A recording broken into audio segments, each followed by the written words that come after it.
Hello, welcome back. It's Jason and Lindsay with Everyday Real Estate, and today we're going to talk about interviewing real estate brokers.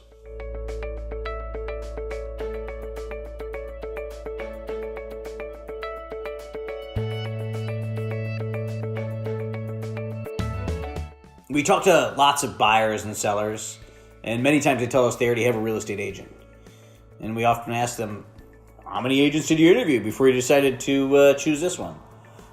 I would say probably 9 times out of 10, none. Buying and selling a house is a really big deal.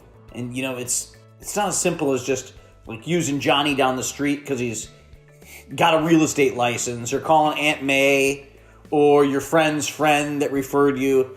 It's important that you find out that you're working with the right person. It can be very costly, both in time and money, if you're not using a professional.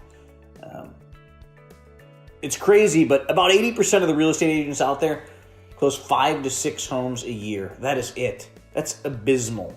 That's someone going through a transaction once every 2 months.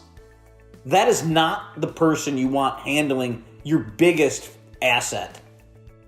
Or your biggest financial decision this year or next year or the next decade.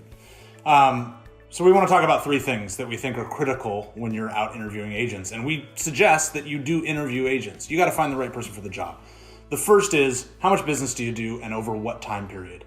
And you need to compare that to your next alternative, right? Maybe even add in the geographic area that you do that business. This is critical, right? You got to have somebody that's out there in the trenches doing the job on a daily basis.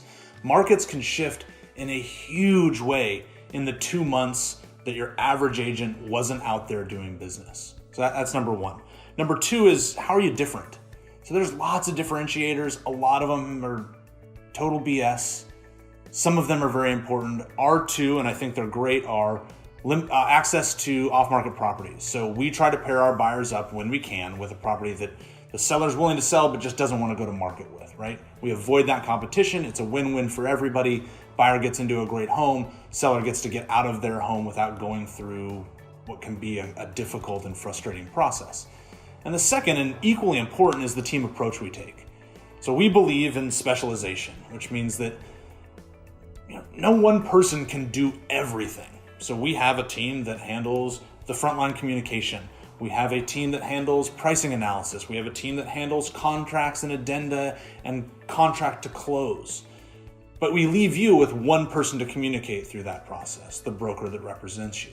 We found that to be a pretty good way to go through the buying or selling process. And for sellers, the third one is, how much are you going to spend to market this home?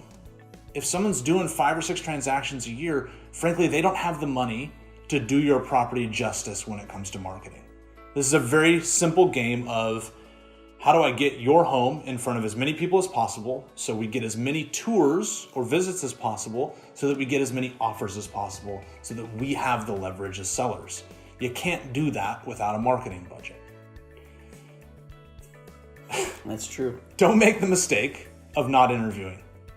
Like Jason said, we think buying and selling a home is a big deal.